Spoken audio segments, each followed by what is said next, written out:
ఈరోజు మనము మత్తయి సువార్తలోని కొన్ని ప్రశ్నలు, వాటి సమాధానములు తెలుసుకుందాం. 1. పునరుద్ధానము లేదని చెప్పువారు ఎవరు? జవాబు: సద్దూకయ్యులు పునరుద్ధానం లేదని చెప్పుదురు. 2. చనిపోయిన వారు పునరుద్ధానమందు ఎలా ఉంటారు? జవాబు: చనిపోయిన వారు పునరుద్ధానమందు దూతల వలె నుందురు, పెళ్లి చేసుకొనరు, పెళ్లికి ఇయ్యబడరు. 3. ధర్మశాస్త్రంలో ముఖ్యమైన ఆజ్ఞ ఏదని యేసు చెప్పాను? జవాబు: నీ పూర్ణ హృదయంతోనూ, నీ పూర్ణ ఆత్మతోనూ, నీ పూర్ణ మనసుతోనూ నీ దేవుడైన ప్రభువును ప్రేమింపవలెననున్నదియే.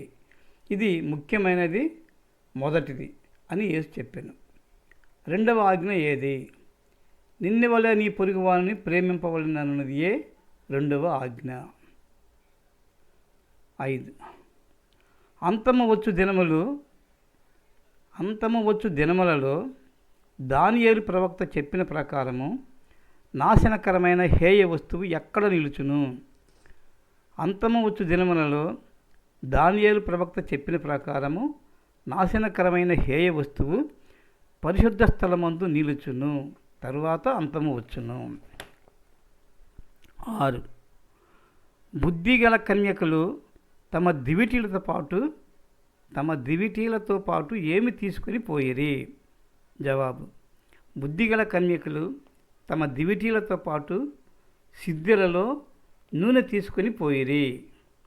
7. నీతిమంతులు ఎక్కడికి పోవుదురు? జవాబు: నీతిమంతులు నిత్య జీవములోనికి పోవుదురు. Thank you.